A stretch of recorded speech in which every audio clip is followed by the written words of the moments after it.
Hello and welcome to a brand new episode of the Nerdpocalypse Podcast. I'm your host, Jay. I'm here with my co-host, Micah. Hey. And Terrence. What's up? All right, guys, we are back. There is plenty to talk about, so we're going to jump right in. Of course, don't worry, we will be talking about the trailer for Rebel Moon.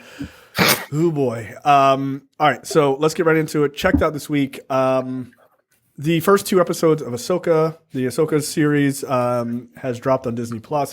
I had a chance to watch the first episode and maybe about half of the second one. Just from a time perspective, I didn't have a chance to finish.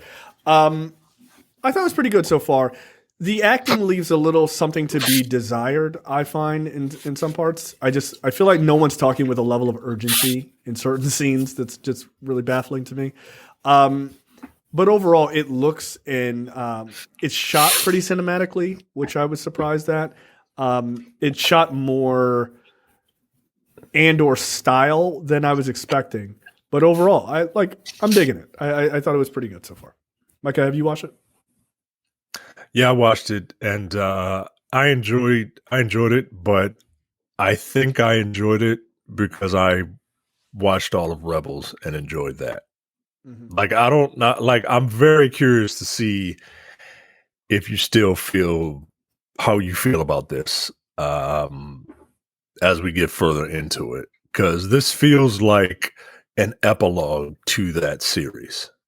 Oh, I mean, it feels like I should definitely go back and watch Rebels. Like they're not like summing up a lot of things. They're just like really throwing you in the middle of that story. Right. And the thing with like Ahsoka in that story, she wasn't like, she was kind of prominent in the first two seasons, but and then had an appearance in the last few episodes, but it was about that team, and it looks like the goal is, trying to find Thrawn, and at the end of Rebels, like Thrawn and Ezra, something happens to them, and that's why they're looking for them now. Yeah, I mean, this show feels like it could have been just called Rebels Season 5. Right. So I'm very curious to see. I wonder what people who have not watched and enjoyed Rebels think about this show. Yeah, we'll see. Terrence, did you watch it all? No. You're not. Okay. Yeah, you're not. I ain't watching this shit.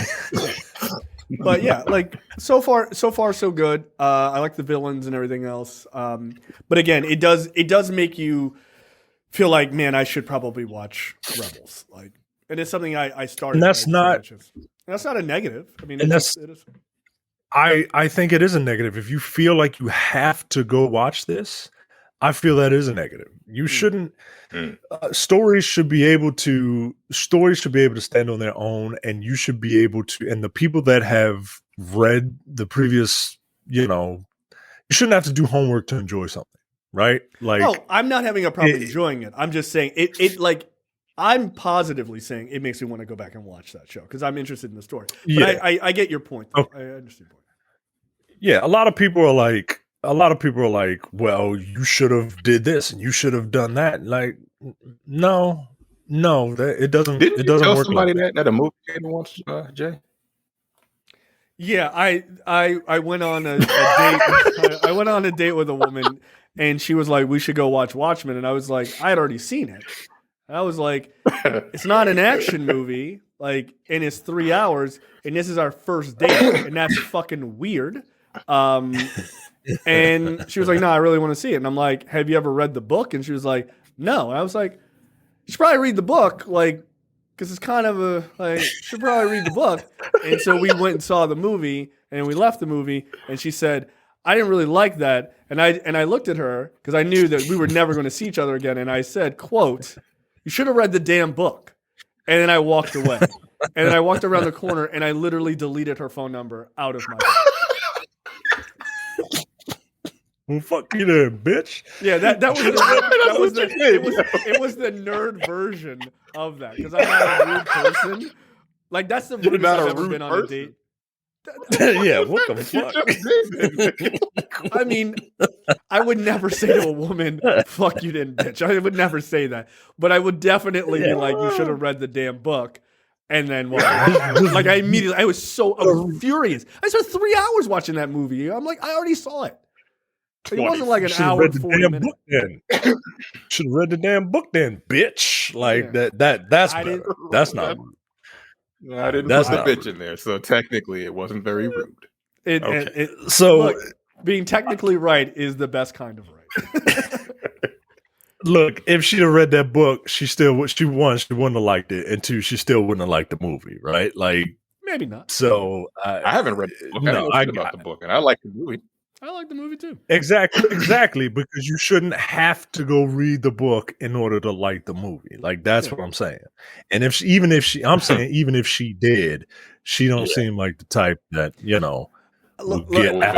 Look, I gotta tell you, that was one of the worst dates I've ever been on because she was so nerdy. It was off-putting to me. I was like, okay. It was like, have you ever watched this and this and this? I was like, no. Because I have a life. I thought this was having a life. Leave your couch.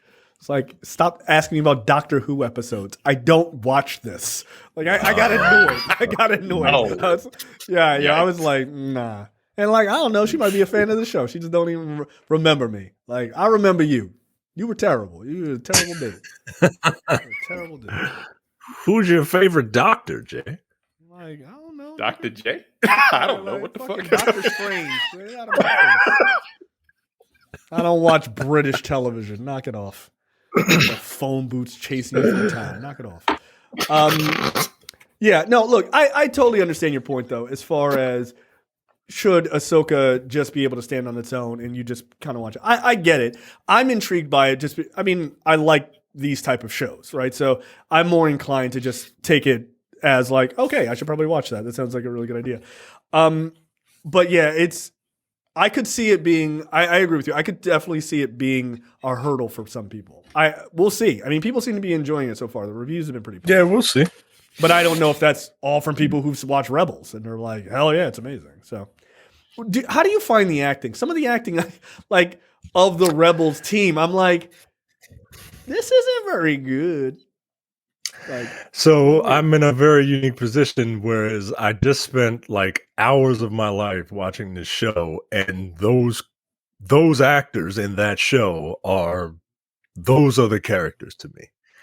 And when I see these other the actor who's playing Sabine, the woman with the short hair at the end of the second episode, she's perfect. That's kind of how Sabine acts, right? She's very impulsive, right? Like she's take no shit, but she still has a lot to learn, right? That's Sabine.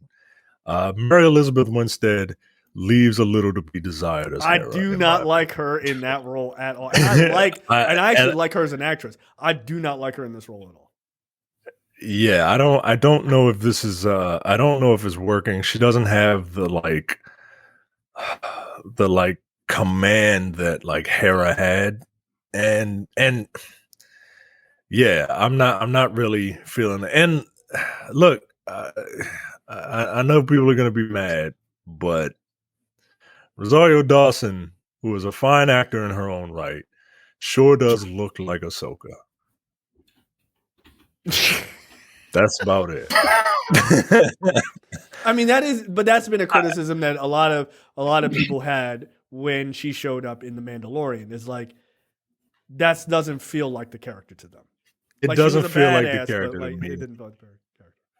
And look, I like that character. I don't have the experience with that character that people who have watched all of the Clone Wars have, but I've seen what she's like in Rebels, and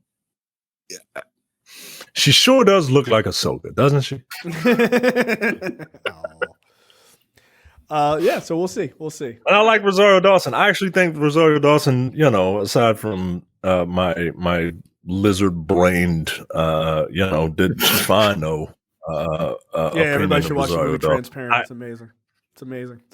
I actually I actually think Rosario Dawson is a good actor. Yeah, she is. I just don't quite know where Ahsoka is at this point in her life. Maybe that's it. Fair enough. Because this takes place a couple of years after Rebels ends. So the one thing I can say about Rosario Dawson is she in her like real life, not as this character, she is a prime example of a beautiful woman who gives dudes who watch her on television the thought process that someday they could possibly date someone who looks like Rosario Dawson, because her dating history is weird as fuck. She's all over the place. Cory Booker, Jay-Z. Yeah, she really will. And I'm like, damn, maybe I had a chance. I don't know. Cory Booker had a chance. He's a herb. He's a fucking herb. Like, he is. He seems like a nice guy. He's a fucking herb. It's amazing. It's amazing.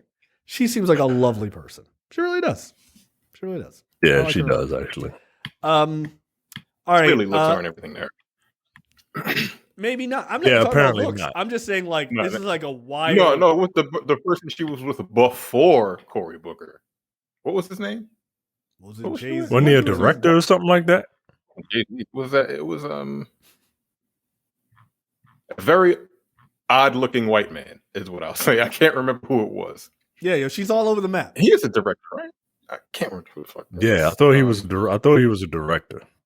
I don't know, but she's all over the map. I don't know. She's giving regular dudes out there like, maybe there's a chance. Like maybe I don't know. Also, she's like a big dork, right? Yeah. Like she's like into Star Trek and shit like that. Like she's a big dork. Yeah, that's why she's in this. You know what I mean? Like why she dated Cory Booker, the world's biggest herb. Herb has bigger Cory Booker. Danny Boyle is who I'm thinking of. Danny Boyle. Yep. Danny Boyle. What the fuck? Yeah. Wow, dude. 28 days later, Danny Boyle. Uh-huh. Yeah, he's not an attractive man. Like, that's crazy. He's not. You know? Like, he's a super talented director. I like Danny Boyle's work a lot. That's wild. Slumdog Millionaire, Danny Boyle? Yeah. He's got a real apt last name for the way he looks. That's funny. See, she's a good person. You know, she sees past. She sees past looks. She's a sweetheart, unlike us. Yeah. So, guys, I saw Barbie. Wow. Moving on. Barbie's good. It's good. It's a very good movie. Wow. I enjoy it. I see the woke media has gotten to Terrence. Really sad. Yeah, I lost a lot of testosterone after coming out of that movie. No, it's funny. It has a message. I didn't think it would be as fun because, like, I don't like when people hype shit up a lot. You know, that pisses me off. And then I go see it. I'm like, really? No, this was actually very good. I was surprised, honestly. I did get a bunch of laughs. It's a good movie. That's all I got.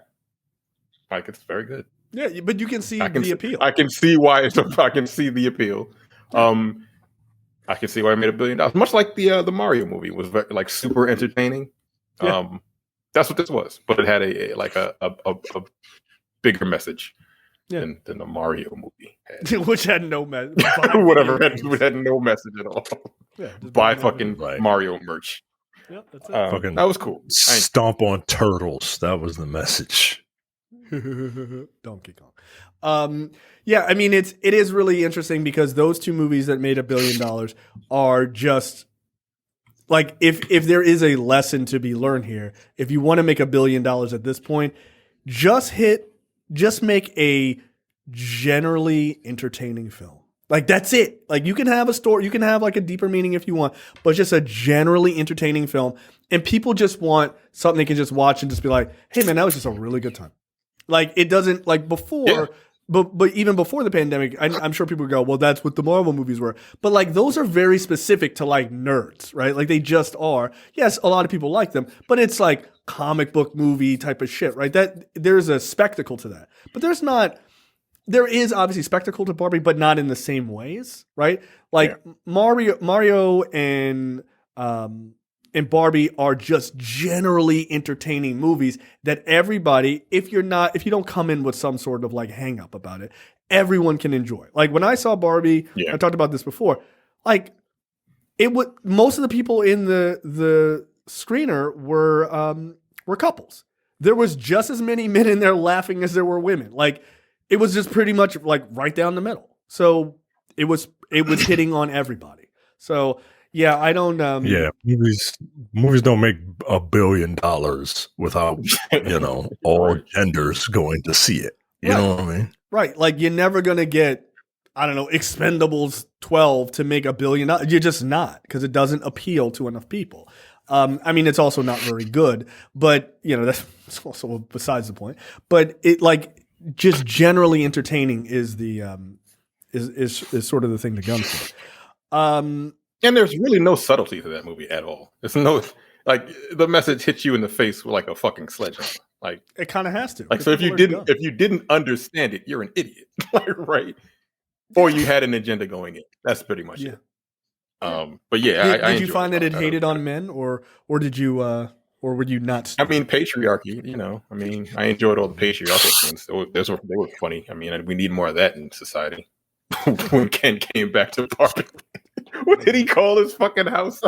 Oh, the like Mojo, Ken, like the Mojo Casa Day. Yeah, Mojo Dojo Casa house. I know that because I know that because my daughter named her Barbie house the Mojo Dojo Casa house when we got home from seeing the movie. She was all about it. I like that he was obsessed with horses because he's an idiot. That's really funny. I thought Ryan Gosling was really great in that movie. I really did. He was a great choice. All right, and you then went back and watched the original Mortal Kombat movie. I did. This nigga had nothing to do this week. I didn't. Like I was watching a whole bunch of fucking horror movies, and then I just like, let me go watch Mortal Kombat for some fucking reason. People generally, like, I was talking to Jay like yesterday. I said, don't people generally like Mortal Kombat movie? People think that the 90s movie, the first 90s movie? Yeah, the first one, the very first one. Yes. Uh-huh. People think that movie is one of the greatest video game movies ever. People love that movie. People are dumb. People are dumb. People are dumb. I have a news flash. I literally watched it Sunday. That movie's fucking terrible. It's shocking news. Shocking news. It's not good. I saw it in the movie theater. I came out in 95. I was like 14 years old when it came out. And I loved it because I was 14. Right, you were dumb. I was 14 years old. And I hadn't seen it probably like y'all right. Y'all went to see it, and did you say Security some little niggas running through the aisles talking about some fucking Mortal Kombat screaming in the aisles? Yeah, that was the last time I went to that movie theater. That movie's fucking terrible, yo. Like the acting, terrible. The fight sequences are terrible, except for the one between Johnny Cage and Scorpion, right? And then the last fight sequence was all right. The one saving grace for that movie were the set pieces, like the actual set, because it looks like they put some effort into them to make it look like Outworld or whatever. Everything else from Chris Lambert's, what's his name? Yeah, Chris is that his name? That's Raiden. Yeah. Chris Lambert's. Yeah, that's Raiden. Christopher Lambert. I don't know what the fuck his problem was. I don't know what his he hasn't given a fuck acting since choice Highlander. was. He hasn't given a fuck since Highlander. Like he clearly was like, this is a comedy, right? That's what he had to have been thinking. This is a comedy movie, right? Because what the fuck was that voice, though? What the fuck was that voice? Was terrible. It was irritating. Mortal Kombat. Like what? Right? Like what are you doing, dude? And they had that he had that fucking laugh he would do, like, right? Like, what? You the hero, bro. You the hero's mentor, gonna need y'all, bro. Like, play the video game for 5 minutes. For 5 minutes. Yo, the fight sequences were god awful, yo. Yeah. I don't understand why this is revolutionary at all. I really don't. The Sonya versus Kano fight sequence almost made me throw up in my mouth. Yeah, it was terrible. Like it was really bad. God, that movie is the reason. On the beach? That movie is the reason that Kano is Australian. Yeah, they just kept it. Yeah. But he was a highlight in the new one. He was a highlight in the new one, actually. He was. How about that Outworld transportation system, which consists of hamster balls? Whoa,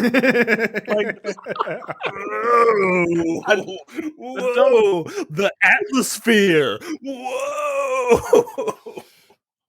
I don't So understand. bad, dude. Like, I need So people that really enjoy that movie to go back and watch it as an adult. No, I absolutely feel like not. you would change your mind because it is.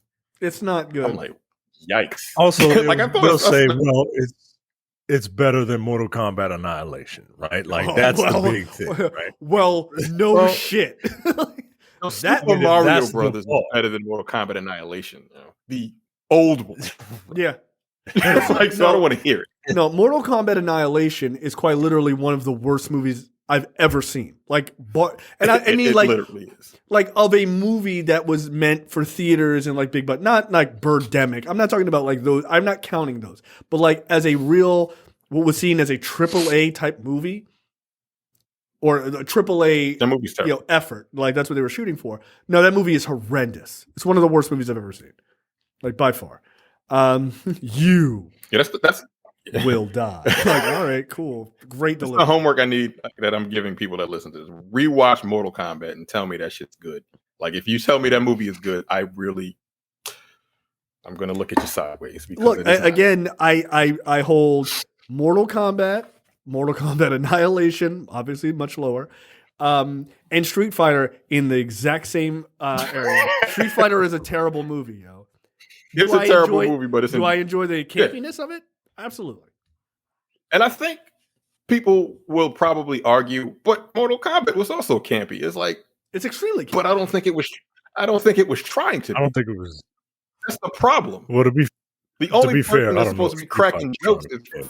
Nah, Street Fighter had to be. Yeah, I don't think Bison bucks or like, come on, Bison dollars. Like that shit was ridiculous. Raul Julia doesn't. Raul Julia was all Raul Julia was putting his all in it. Jean-Claude Van Damme was coked out of his mind.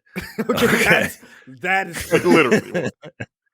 Yeah, he literally was just high. He was just high, yo. It's just okay, but we could go home. But I want to fight that son of a bitch Bison, or we could go home. Like, what the fuck is going on here, yo? It's one of American hero.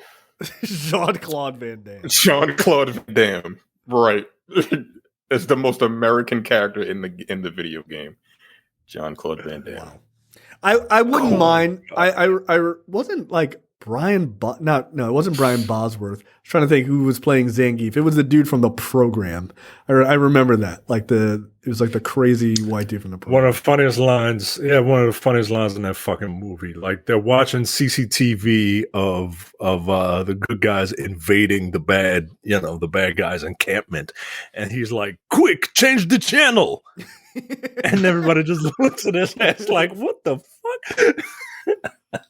Yeah, that's the same guy from the program. By the way, the program, one of the criminally underrated football movies of the 90s. Joanna Man played DJ. Yeah, Joanna Man played DJ. That's right. Right. So you had some wild casting. Wild.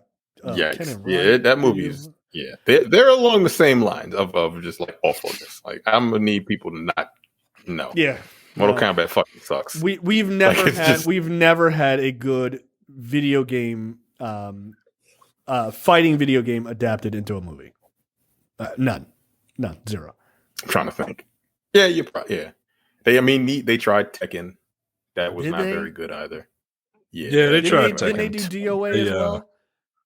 That are alive. Yeah, they did a DOA movie. I didn't see it. Kevin Nash was in that movie. Kevin Nash was in. He played the Hogan. Dude, I think it's bass. Yeah, bass. Bass. Yeah. Bass. Father. I don't give a fuck. Nah, you're right. Wild. Yeah. You're wild. That movie's also not very good. Okay, now all right, I want to. You said you had some hot takes. You then I don't even know if it's a hot take, but like, this is one of my favorite movies. Yeah, the Teenage Mutant Ninja Turtles from 1990. The first one. This movie is amazing. This movie is amazing. Thank you. That's what I was really going to say. Good. It's really good. It's one of the best. It was the best comic book movie to ever come out prior to Blade or No. That's not true. Spider-Man? That's not, Batman '89. What came out first? I love both movies. I don't know. I really like Teenage Mutant Ninja Turtles. Look, here's the thing. I'll give you an out. Batman 89, like Batman's been around so long that it's not really based on any like one particular story or whatever. And we've seen Batman on TV and stuff like that. So it's not necessarily original. TMNT 1990 is like the first time they're doing a live action thing, right? For this Yeah, it was the first time. It's pretty Jim fucking Henson's last stellar. movie. Like What's Jim that? Henson, I think, died before the movie came out. He did the animatronics for the Turtles, and I think he passed away like right before the movie came out. And those animatronics for those turtle costumes were amazing for 1990. Yeah. Like the direction was really fucking good. Like I'm sitting there watching, like this is a really dope fucking show. Like the scene when they first introduced Shredder, but the scene when Shredder when he's comes walking out, through the hallway. when he's walking through the hallway, That and scene it's got is that long amazing. shadow. Yeah, So I'm not tripping then. No, that scene is I feel incredible. like people think that movie is silly. It is because they had to put like some of the cartoon elements into it, but like the directors and the writers wanted to make it closer to the comic book. And it's very dark. It's a very dark super movie. And they succeeded because in the second movie, like they got a lot of complaints because the turtles were using their weapons a little too much in the first they didn't movie. let the turtles use their weapons at all. They didn't.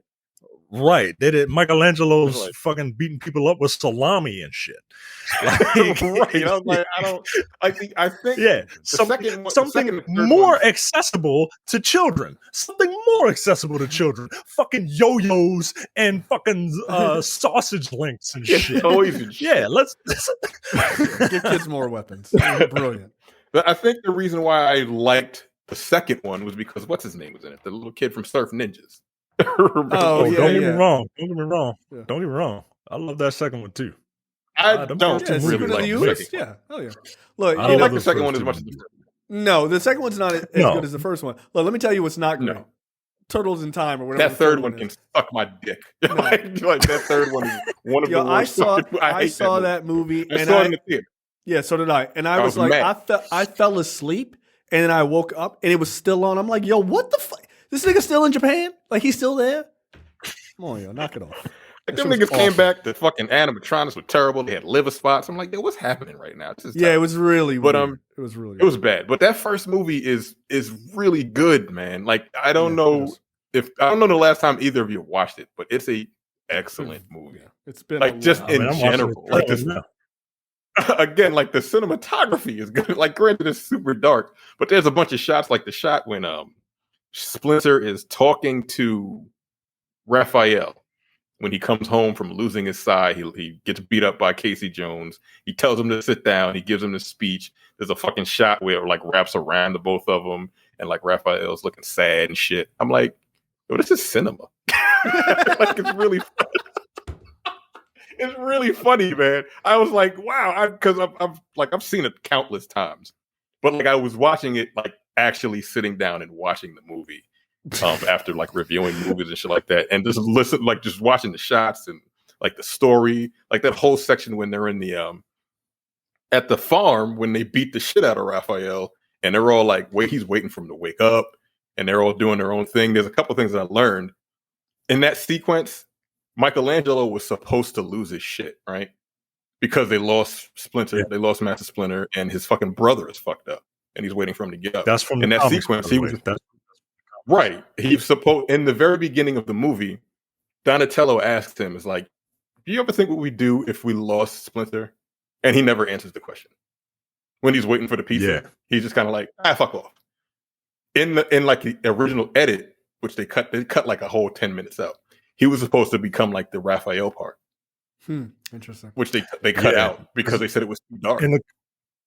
in the comics. Michelangelo is like he's the youngest, Yeah. but he's got like emotional issues, and like he loves his family so much, and like if something would have happened, he would just black out and fucking Well, and just go off. well, isn't okay? Yeah, they this didn't. is- They took that out, So which this is is why like I wish they would have put that in there. this is like a spoiler for a very old comic, but I'm pretty sure Teenage Mutant Ninja Turtles, The Last Ronin is basically that kind of story, right? It was like that's written by Kevin Eastman, and that story is like in the future or whatever, all the other turtles are dead, and you don't know which turtle is alive. and you basically find out that this one badass turtle has lived and he knows how to use all the weapons of his brothers and everything else. And it turns out it's Michelangelo at the end. I'm pretty sure. And it's like, he is actually the strongest, and he's the best of all four of them.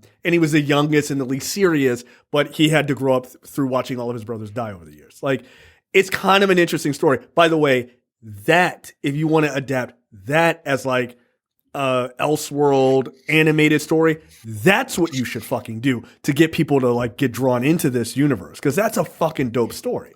Like, you would do that, man. They're developing a video game for that, based off of that. Oh, is that right? A video game. Yeah, I saw that. Video game. Yeah, like I'd watch that. Man, I mean, those old turtle comics are actually really good, man. Like they're kind of inspired by Daredevil, which is another dark ass character. So I mean, it's the same universe. I heard that.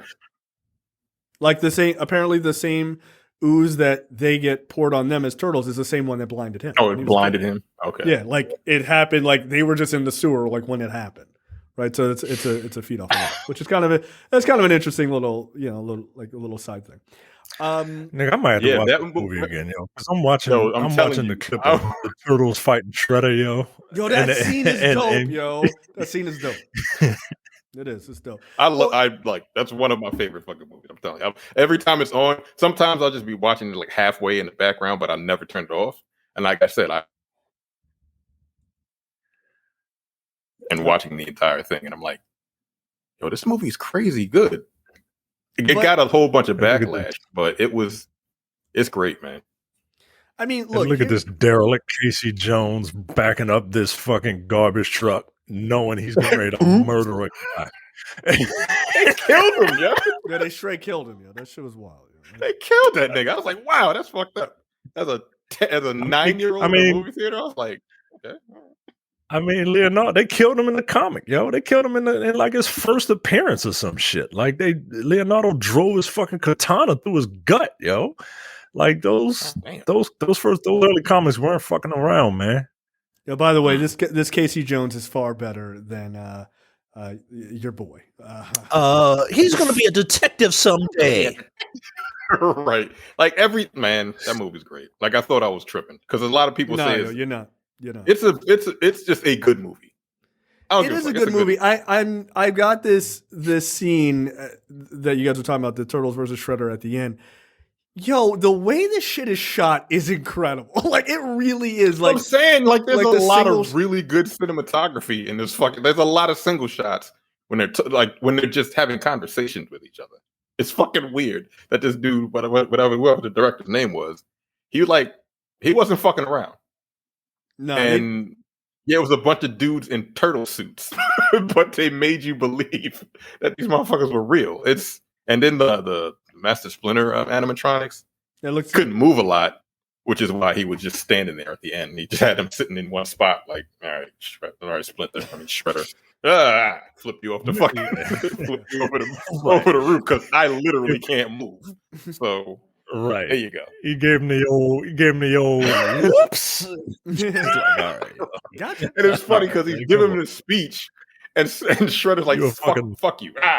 And he falls into the goddamn trash in the trash truck. Yo, you are Casey Jones. You a highly trained ninja that just fought off 4 mutant turtles. But like you get okie doked, yo. You get rope doped by a rat. Yeah, that's not acceptable. By a fucking 3-foot rat. That's unfortunate. He was just blinded by rage because he cut his face. He was basically like Vega at that point. Like you cut my beautiful face. No, man, that movie's great, man. It's really good, man. This movie's dope, yo. I don't think it gets the credit it deserves. I really don't. I mean, look, and here just sort of and then we'll move on. The big difference between this and the Bay movies, I think those turtles are over designed. Like the turtles in the 90s. Which ones? The Bay movies? Well, first of all, they're fucking 8 feet tall. Which gigantic. Okay. Yo, I'm like, yo, these they're like throwing people around like they're gorillas. Right. Like they have super strength. Yeah, I mean, I'm looking at the 90s one. Like they're not tiny, like but like they don't look just as like gargantuan. But the they're 90s not the size of the Hulk, right? Like the shorter than 90s one, April. they're small, like, but they're just cleanly designed, right? It's just they're turtles with a bandana. Then the Bay ones, they've got like, oh, I'm the tech one, so I've got like tech fucking gear on, and like it's too much. Like I'm looking at too much. Like the point is that they are almost interchangeable. The only difference between them should be the color of their bandana, right? Like by cartoon standards, right? Not even in the original comic. I don't mind the individuality aspect of it. They can look different, but like don't have a bunch of gear on, right? Like Donatello doesn't need ninja. Donatello doesn't need the glasses and the headset. You know what I mean? Like give him different style. Like I like Raph having a do-rag, right? Because he's black, right? I like Leonardo like taking himself a little bit too serious, right? Because he's like the leader, but he's also like got that whole first child, like I gotta take on all this responsibility bullshit. I'm the right? eldest boy.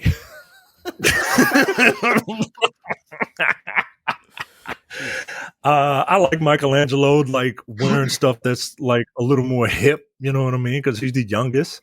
Right. But just don't have a bunch of like you don't need all that accoutrement on you. It's too like, much, yo. It's too much.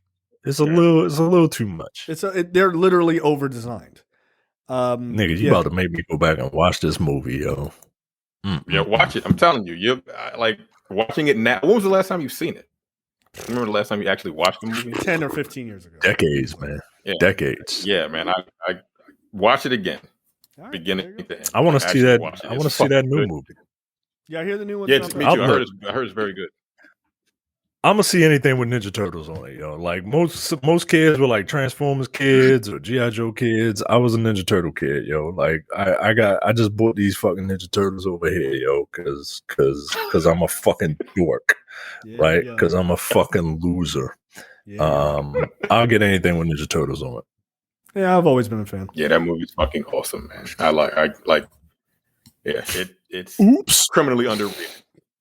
Right, it's criminally underrated. I will die on that hill easily. All right, I'm gonna need Micah to die on the next hill. Here you go, buddy.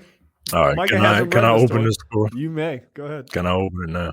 All right, the story is titled "Huh," and it's titled. Oh, God, skip ad. Hollywood Reporter. Rebel Moon shouldn't need a director's cut. Zack Snyder is doing one anyway. What? Huh? And that wasn't me even like referring back to the fucking title of what you made this. Like I'm literally like, what? I don't understand what you're saying. The filmmaker promises a Snyder cut. That's so see, like they made Snyder cut like a noun, yo. The filmmaker promises a Snyder cut that's an hour longer than the upcoming 2-part Netflix movie. Yeah, yo, why exactly? Logline. Why is one needed in the first place? My computer is so baffled that it locked up on this story. Okay, here it is. Zack Snyder's Star Wars meets Dune meets 90s angst. Rebel Moon dropped its first teaser trailer. We'll be talking about that later. It's not a teaser. It's not a teaser. No, yo, it's 9 And the director's already revealing plans for another longer version of the project. This thing is probably like 2:45 as it is, including roughly an hour of additional footage. I bet it's over 3 hours. I would sadly bet it's over 3. What the regular version is going to be coming out? Yep. Or the Snyder cut? Nah, the fucking one I have to watch cut. I'm not watching an additional hour of this 2-parter. Go fuck yourself. But go ahead. No. The Man of Steel filmmaker isn't putting out a Warner Brothers superhero title that is being forced to fit some restrictive theatrical distribution requirements. Rebel Moon is for Netflix and is already being released as a 2-part movie. Presumably, if Snyder wanted Rebel Moon to be longer, and given he already had creative freedom to shoot the additional footage and the budget to finish it with visual effects, why not just release it? Because he because Snyder's cult created the term Snyder Cut, and now this is marketing.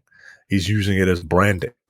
What's also unusual about Rebel Moon is that it hasn't been seen by viewers yet. Director's cuts are normally considered reactive and corrective, giving fans the promise of an improvement. Perhaps Snyder's fans will consider Rebel Moon perfect the way it is, and if they don't, shouldn't filmmaker at least pretend that they might until it comes out? No, it's fucking branding. Yeah, he's gonna do this shit for Snyder, the rest of his career. That's fucking annoying. Yep, and it's really fucking annoying. Snyder recognizes that his penchant for retroactively reworking his films is somewhat, quote, notorious, and explained his reasoning thusly on Netflix's PR site. The Rebel Moon director's cut is close to an hour of extra content, so I think it's a legitimate extended universe version, he said. You really get to see a lot. Just put it in the fucking movie, you dick. Just put it in the movie. It's just more painted in all the way. So then the version that's coming out is half finished. Like that's literally what you're saying. So you're just half-assing your fucking product. Or you're making a movie and then you're just like, just cut this whole part out just so they'll watch it again. Fuck off, dude. Just put the movie out like it is. Right. It's already coming out in 2 parts, yo. It's already coming out in 2 parts. Just release part 3 then. It's an hour. And it's not going to be an hour and 30 minutes. Like the first movie's not going to be an hour and 30 minutes. It's going to be no less than 3 2 hours. Yo. It's going to be 3 fucking hours. So if you're doing a 2-parter, that means you got 4 hours worth of film. I'm not watching another 4 editing. Movie. I don't give a fuck. Yeah, not fuck that. I'm not doing anything. Like the thing about editing is like they cut down shit that you don't really need. That's what an editor does. Is he the editor also of his movie? Like, what are you shooting all this extra shit for? Like, I don't get it. See, you see what happens when you listen to the fans. Yeah, sometimes it works, and sometimes you get director's cuts of movies that haven't come out yet. Yeah, that doesn't make sense. Like, that doesn't make a goddamn lick of sense. Yeah. And what is it going to come out on digital? Is Netflix going to re-release it with an extra bit of footage? Like, that seems like it's a waste of money, right? Yeah, I wouldn't be surprised if the director's cut is like for profit, like directly, right? Like how? Like Netflix, HBO Max lost money, didn't they, when they released that fucking Snyder Cut, right? Because no one finished. I mean, like they release it on digital for purchase. You know what I mean? Like they release it on Blu-ray or whatever. Like you can buy the Snyder Cut of Justice League if you want for some reason. Yuck. And I wouldn't be surprised if he does it here. The director's cut is, continuing the quote, the director's cut is a settle-in deep dive, which I have notoriously done throughout my career. Listen to this shit. No, I don't know how I got... What the fuck are you talking about? You did it for one movie. I don't know how I got into this director's cut thing, but what I will say about it is that for me, the director's cuts have always been something I had to fight for in the past, and nobody wanted it. You know what I mean? Probably a reason for that. Yeah. It was this bastard child that I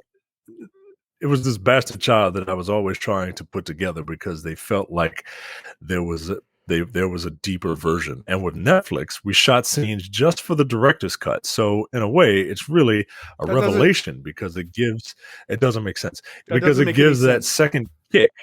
It gives that second kick the can for big fans, like a real discovery that they would not otherwise get. I'm really excited for it.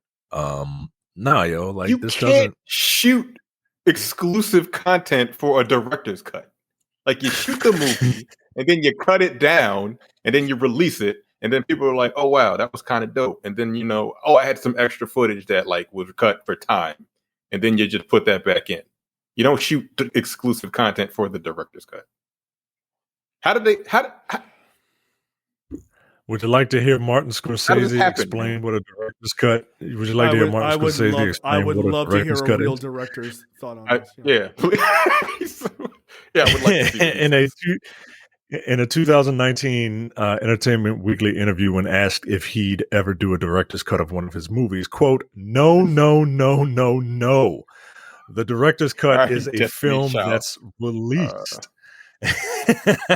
Unless it's been taken away from the director by the financiers and the studio. The director has made their decisions based on the process that they were going through at the time.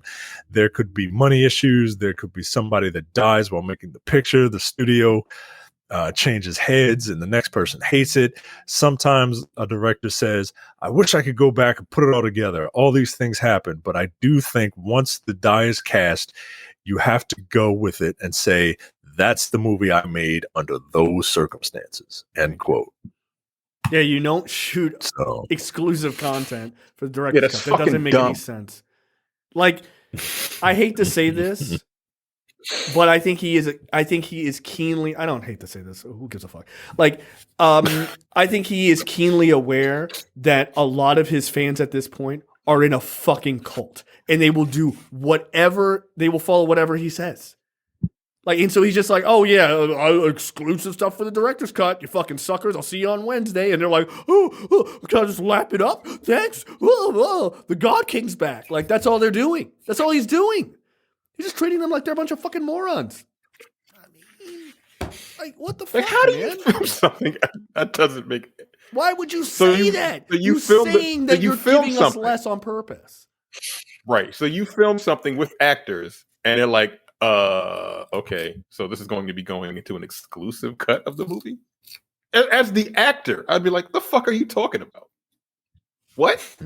Like, so you're just gonna fucking like shelve this for a later version of the movie that you're gonna re-release? Yeah, why did I do all this fucking work? Yeah, what the fuck is wrong with you? So just I looked up who the editor for this this movie is. It's Dottie Dorn, and she's been an editor on some pretty amazing films actually. So it's not like she's not a hack or anything. She edited Memento, Insomnia, Matchstick Men, Year of the Dog, End of Watch, Fury, Sabotage, Kingdom of Heaven, right? So she's done a good year. So 3 movies for Ridley Scott, 2 for Christopher Nolan, 3 for David Ayer. She did the editing on Power Rangers. And then she has done, so this will give you an idea of the type of editing work she has done recently. She's done Zack Snyder's Justice League, Army of the Dead, and now Rebel Moon. So this is going to be over-bloated nonsense that is way too long, and she will not cut out damn near anything. Great. I can't wait to watch these movies. Fuck. Now, this guy's a scam artist at this point. Yo. He's just a scam artist. Yo. He's a scam artist. Grifter. Yo, he's a fucking grifter. He is. He's just grifting these people because he knows that whatever he puts out, they're going to eat up. I'm literally reading people go, his lightsabers look better than real Star Wars movies. They should adapt his stuff. All right. They're like, it makes the Star Wars stuff look like fan fiction. Nigga, this is fan fiction. This is the fan fiction. What are you talking about? I hate his fans. Yo. I hate them. Yo. I hate them. Yo. I do. I hate them. I hate them. Yo. So we're about to get a 6-hour cut of Rebel. So yeah, no, I'm not watching it. Yo, I'm not watching it. Absolutely not. So the article tries to argue that Snyder's approach to this is valid, but they're citing Peter Jackson's Lord of the Rings trilogy had extended editions, and George Lucas had various editions of the Star Wars trilogy. But like those movies were done, and then they went back and like tweaked it or added stuff. Like it wasn't. Yeah. I mean, you can't count the Lucas stuff. That was decades later. It was decades later. By the way, fans hated it. They hated that. Like, yeah, they hated it. Universally, people were just like, "Why are you doing this?" Like, yeah, and then they give some weird analogy. That they give some weird analogy by saying it's like the difference between writing a book on a typewriter versus a laptop. The digital media distribution age lends itself more easily to revision. Like, yeah, that's not the point. The point is, why are you putting stuff in? It's like on disc DLC, yo. Like that's what this is. Right. Yeah, man. Now Like, you have to that pay to unlock it. fucking It's Tekken already versus Street there. Fighter. Like, you want these costumes? Street Fighter Cross Tekken had fucking on this DLC. People were furious about that. Right. People were that's pissed, bullshit. man. That's like Now- writing a book. By the way, that's writing a book, taking out 2 random chapters in the middle of the book, and then being like, hey, by the way, this book comes out July 30th. On August 30th, I'm going to release the full book. What the fuck? But you have to read the whole thing. You can't just read those little chapters. You got to read the whole thing again. No, knock it off. And to the article's credit, the very last sentence of the article states that, this is potentially, a way of generating more revenue, not just getting another, artistic bite at the apple. And Snyder certainly has the sort of relationship with his fan base where he can sell the benefits of a different take to his vision. So the article acknowledges that there are Snyder fanatics out there, and that this is kind of profit driven. No kidding. But this is like, just put the movie out, yo. Just put the movie, just put the movie out. Put the movies out, right? Like, is this for both of these movies? Are both of these movies going to have extended cuts?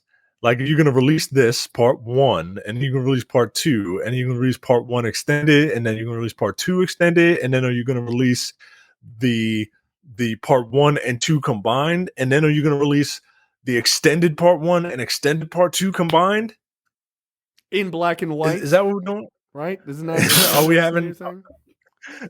Are we having 7 different versions of this movie? I wouldn't be surprised. And these motherfuckers will watch it every fucking weekend and be like, "This is the greatest movie that's ever existed.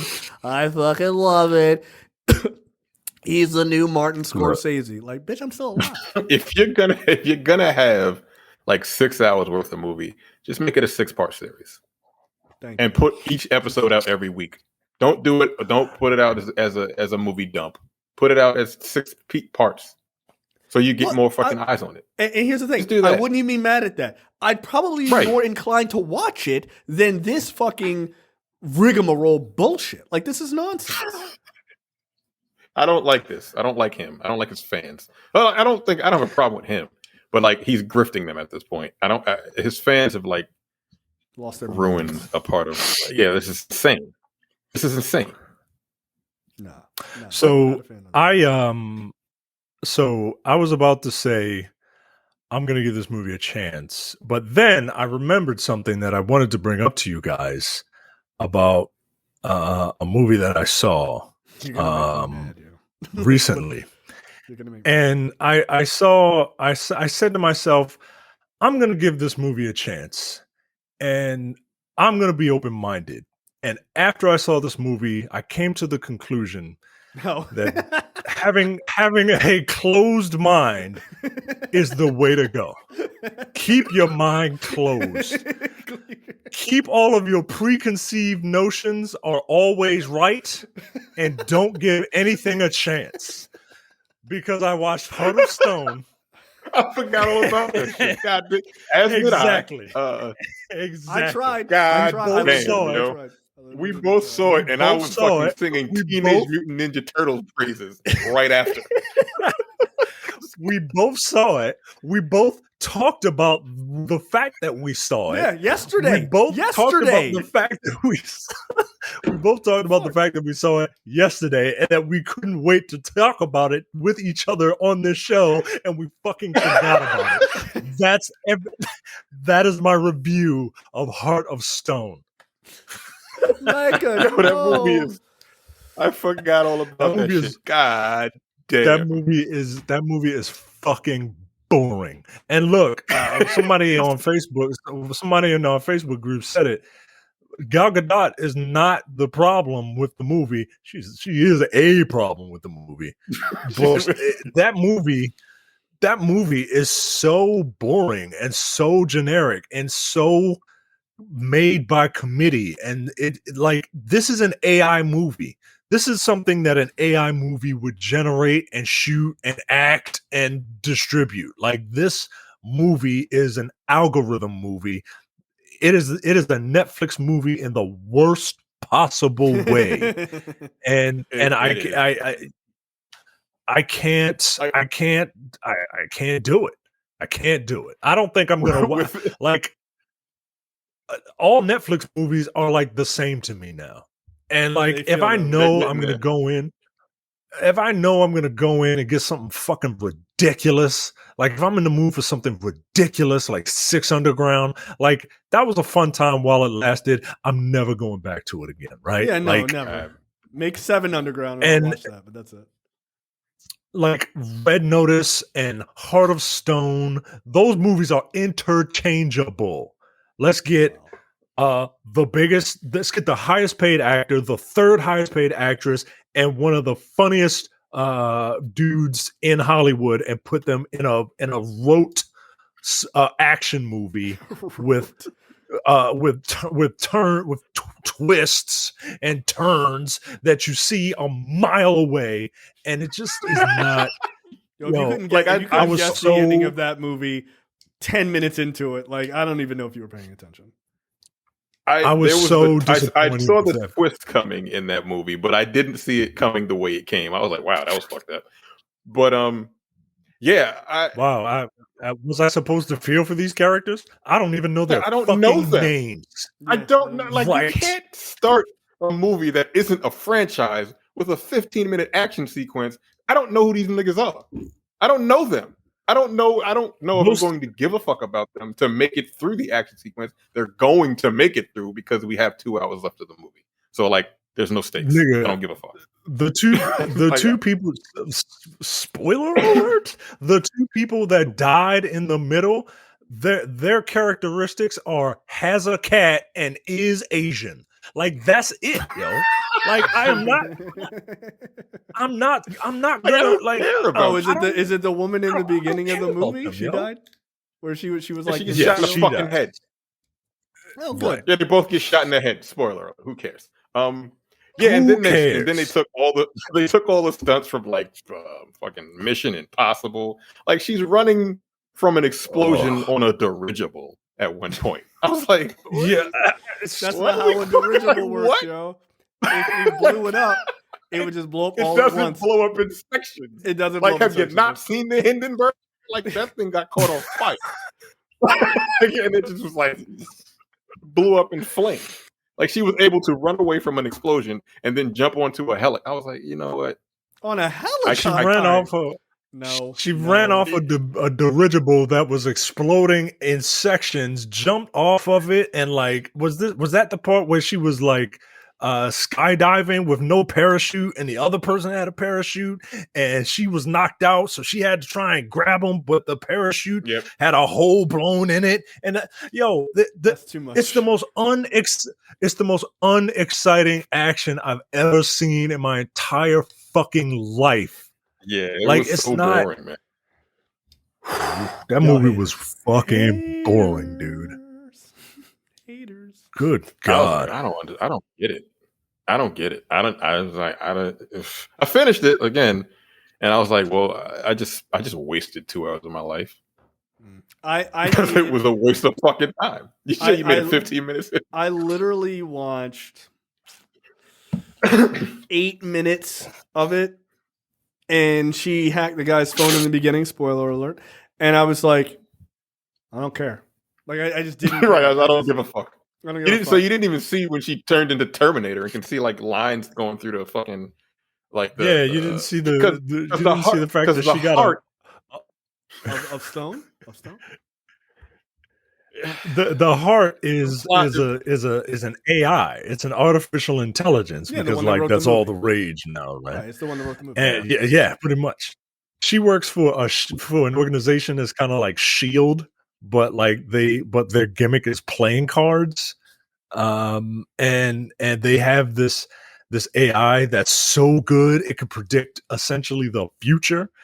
And you put something in Yo, your that shit ear, made me and angry. You know? Yo, what kind of technology is that, yo? That's what I was It's- asking. Like, as soon as she jumped on that fucking as soon as she jumped off of the fucking roof or whatever, and got the parachute, I'm like, what the fuck kind of technology is this? Why can it see everything on Earth at the same time? why is How it does it giving work? me? Why is it giving me a fucking Gran Turismo style racing line? That's the optimum way to avoid all of the Right, obstacles. through the forest, through the trees. I was like, Right. what?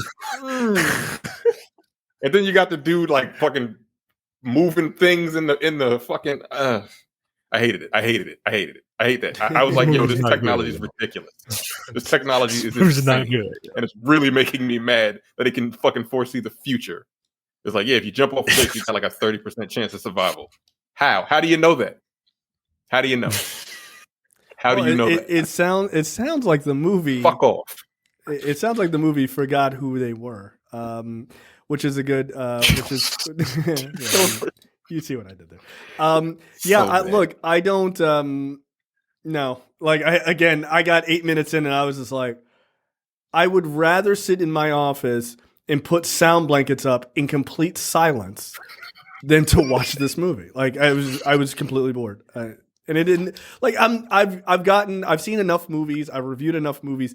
I know a bad movie when I see one, and it doesn't take long for me to recognize. I was like, oh, this is generic and boring. I was like, no. Mm-mm. And then you guys were like, it was really boring. I'm like, yeah, that makes sense. Yeah, that tracks. Again, like that's the cardinal sin of an action movie. Don't be boring. Yeah, You can't be. like Sorry, you can't. Like, you're an action movie. Don't That's be your whole boring. thing. Right. That's your whole thing. That's it. Like, get my heart pumping, Yeah. yo. Like, was or at least, you know, give me stakes. Like, that's another thing with this predictive AI is like, well, you got a 80%. Hey, because you did that, you got a 86% chance of winning. Well, okay, all right. Well, then why the fuck am I watching this? I just Well, I mean, I guess it's better than having a 66 2/3 chance because, you know, that spells disaster for you at Sacrifice. Yeah, no thank you. No thank you. Yeah. oh god. I'm All very right. good. Next up, All right. Micah, do you have one more story? Denzel Washington has played former spy Robert McCall.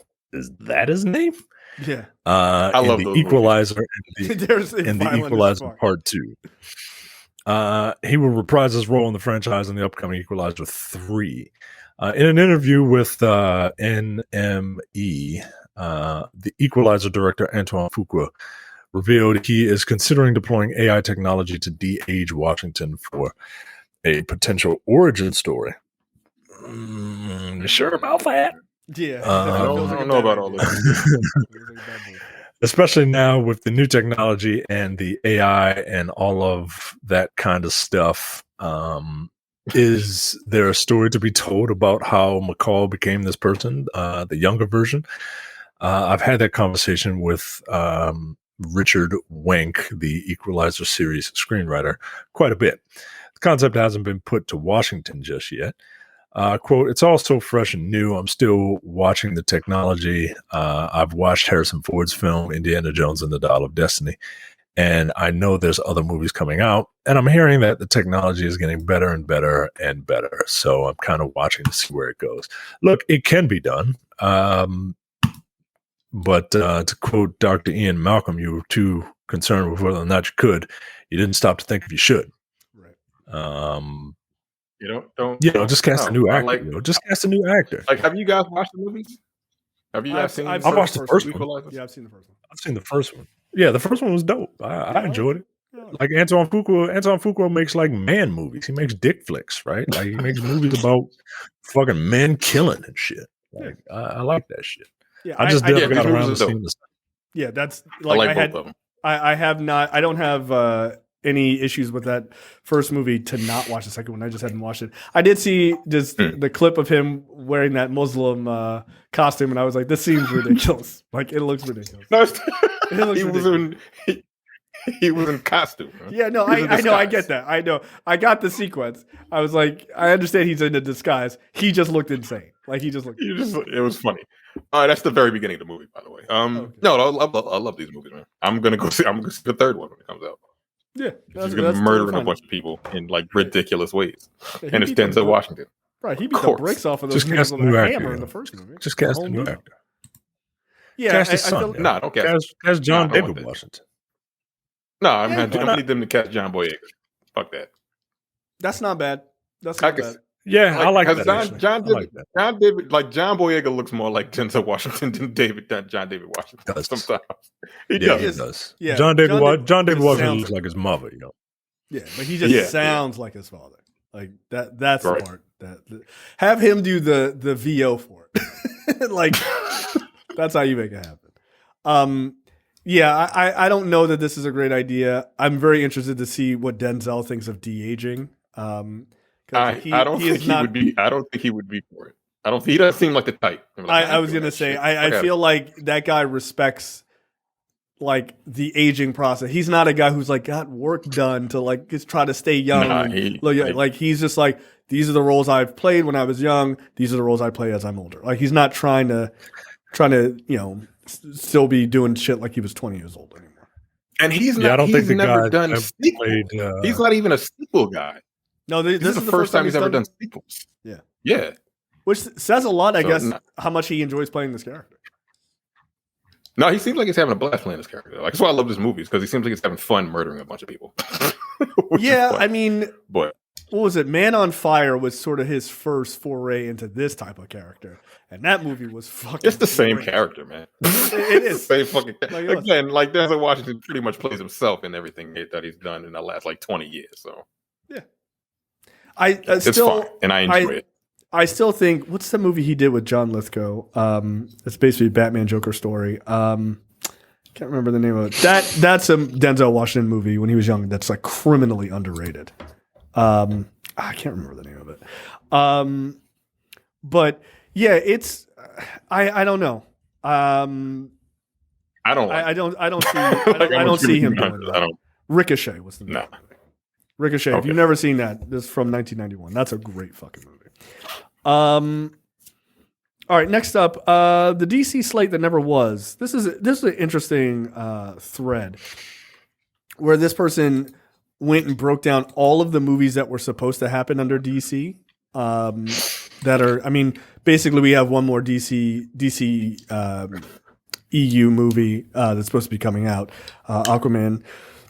And so this is kind of a like, let's look back and see what didn't happen. So first up, Ben Affleck's The Batman. Ben's take on Batman. The Batman film was inspired by James Bond and too action-driven for the interest of Matt Reeves. The antagonist was supposed to be Joe Manganiello's Deathstroke, who would, quote, systematically tear down Bruce Wayne's life piece by piece as an act of revenge. It probably would. I would have just let Affleck direct that, like, frankly. I thought he was supposed to, right? He was supposed to, but I think originally he was supposed to, then decided he didn't want to direct. And then it was like, okay, Matt Reeves wants to direct the Batman movie. So they were like, well, why don't you do this? And he was like, nah. Like, I don't want to be in your fucking shit sandbox. No, thank you. Which makes sense. Then Will Smith's Deadshot was supposed to be a solo film. Weird. A Deadshot film was announced to be in development. Yeah, no thanks. I agree. In development in 2016, but was continuously deprioritized over other projects due to scheduling and Smith asking for too much money. No thanks. I don't think anybody really needed that. Then there was going to be David Ayer and Margot Robbie's Gotham City Sirens. The film featuring Harley Quinn, Poison Ivy, Catwoman, and the Joker was announced in 2016 and was put on hold indefinitely as Robbie chose to develop Birds of Prey instead. You didn't need the Joker in that. Like, that would have actually been kind of interesting to have three women without the Joker at all. Maybe as like a slight cameo, but he didn't need to be in that movie. Also, that Joker was not great. Harley Quinn versus the Joker, a film starring Margot Robbie and Jared Leto, was announced in 2017.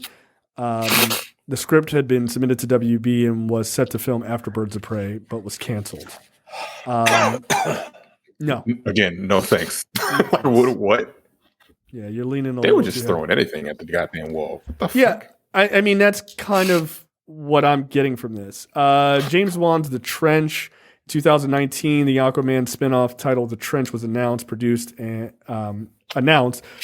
Peter Safran and James Wan. The film was canceled in 2021, and then it was revealed secretly that it had been a Black Manta film. That could have been fun, depending on how they did that. I mean, that suit looks really fucking good in the upcoming movie. Yeah, and they probably were like, yeah, this movie made $1 billion. Let's piggyback off of that. Yeah. I mean, it made total sense. I remember when that was announced, I was like, about the trench, like, that doesn't make sense. But knowing that it was secretly a Black Manta film, that does actually make sense. Not sure why it had to be a secret. Like, you might have gotten fans to be super hyped of that. You know why. Yeah, well. It's because of the Manta part of the title. Is that right? Sure. It's because Black Manta's from Baltimore. That's why. I mean, he is. He is. That is actually true. He is. That's a ridiculous fact. Someone threw him in a harbor, and he was just like, "Nah, it's villainy." Yeah, he got fucking pissed. He was absolutely not. I'm surprised it didn't turn to the fucking toxic crusade after that shit. Yeah, that goddamn harbor was filthy, dude. Yeah, it wasn't a harbor. It was like Chesapeake Bay or some shit like that. Like he was. I forget. His whole thing was he was looking, because it was like his whole MO was like he was looking for a place for Black people like to leave, and like a safe place for Black people to live. And he found Atlantis, and he was like, "Hey, I want to have Black people down here." And they were like, "Who the fuck are you?" He's like, "I'm just gonna take over and kill all of you." And they were like, "All right, I guess we're enemies now." Like, relax, because he's a nigga from Baltimore. He'll not act. Next up, Wonder Twins. Within a period of 3 months, a Wonder Twins film for HBO Max had been announced. A director and writer were on set, and it was canceled by David Zaslav. That was a weird choice, but I feel like as a HBO Max movie, that probably could have worked. Chris McKay's Nightwing, that just got announced that got killed today, by the way, if you couldn't have already guessed that. Ava DuVernay's New Gods, a film revolving around Jack Kirby's New Gods, was announced in 2018. That was going to be directed by the great Ava DuVernay and co-written by Tom King, who does excellent comics. Darkseid was set to appear. This was canceled in 2021, and WB somehow found their way to blame Zack Snyder for it. Yeah, this should have never. There's a lot of fucking movies. I'm sorry, I didn't mean to cut you off. There's a lot of goddamn movies. No, that's fine. Thread. It's a super long thread. I'll just go quickly now. Suicide Squad 2, which was going to be directed by Gavin O'Connor. That was not the one that James Gunn did. That was actually good. Rick Famuyiwa's The Flash. Misha Green's Black Canary. Gareth Evans' Deathstroke, which would have probably been cool. Like, that's the dude who did the Raid films. Yeah. Del Toro's Justice League Dark. That was a mistake to cancel that. That was really dumb. That motherfucker went on and was like, "Oh, I can't do that? Cool, I'll just win an Oscar for that other movie." With the Shape of Water? Yeah. Was it him? Yeah. It made a merman and got an Oscar for it. Man of Steel 2, Michael B. Jordan, Static Shock and Val Zod, Jared Leto's Joker movie, Batgirl, Ray Fisher's Cyborg, LOL, Green Lantern Corps, Zack Snyder's Justice League 2, Zatanna, Crisis on Infinite Earths, Batman Beyond, Michael Bay's Lobo, Steven Spielberg's Black Hawk, Plastic Man, Madam X, John Constantine, Metal Men, Our Man, and that's the end of the list. Here's what I learned. DC never had a fucking plan. They just based their movies on whatever was like semi-popular in other movies, right? Which makes sense if you're not trying to make a universe. Like, you wouldn't just be like, I don't know, Our Man. Like, why though? What are you building towards? Meanwhile, Marvel's like, here's our plan. We're building to Avengers. We're going to build to this other thing. We're going to build to this other thing. We're going to build to this other thing. They're just like, I don't know. The Joker gets a movie. Okay. All right, cool. Why? We don't know. I don't know. Get Black Canary a movie. Why? She was popular. People liked her in that other movie. All right, cool. Like, let's just $100 million. Like, they had no idea what they're doing. So it's interesting to kind of look back on how much of a. That's how you know they fucked up. Because they just were throwing shit at a wall.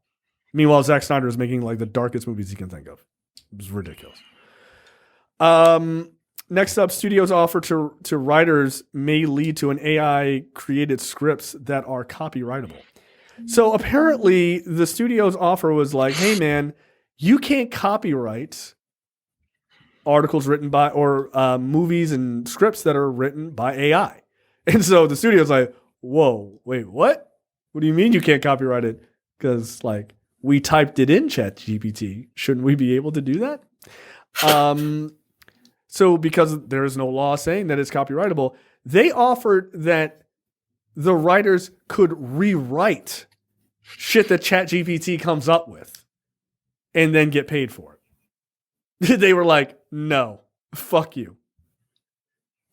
So like you're going to use a robot and then have us do script edits on robots' work and then get paid for it. That's fucking insulting, dude. Yeah, they needed to do that for Heart of Stone because clearly there was no writer for that movie. Yeah, this is weird. Like they don't want they want to hoard so much money that they just don't want to pay writers that are writing good fucking content for them, and they would rather have Chat GPT do it. Like, have you seen a script Chat GPT comes up with? I mean, Mike and I finished a movie that Chat GPT. Right. All right, man. All right. Okay. If you want to put out a bunch of garbage, sure. I'm going to ask ChatGPT to write me a script for a Gal Gadot action. I bet it'll be better than this. Yeah, no, that's a really weird thing, right? It says, by keeping AI on the table, the studios may be looking to capitalize on the intellectual property rights around work created by the tools. Quote, if a human touches material created by generative AI, then the typical copyright protections will kick in. The studios detailed their position to the WGA on the heels of a meeting between guild leadership and Hollywood CEOs that included Disney chief Bob Iger, blah, blah, blah, blah, blah.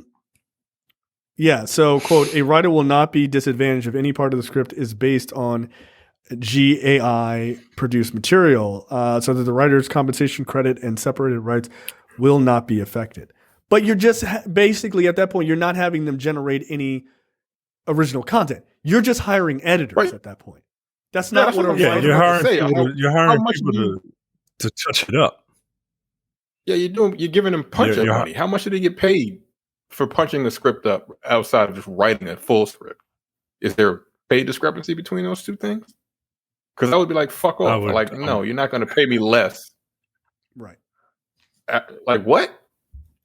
Yo, these niggas are fucking greedy as shit, man. Good Lord. Yeah. All right. It's, it's really weird. It feels really fucking stupid to me. Like, it just feels really like you just don't give a shit about their work. I mean, don't give a fuck about the art or their work. They really don't. Like, you can't. So, this is the longest strike, right? Yeah, they've surpassed the 90-something days that they've like the longest strike in 07, right? They've blown by that time frame. Okay.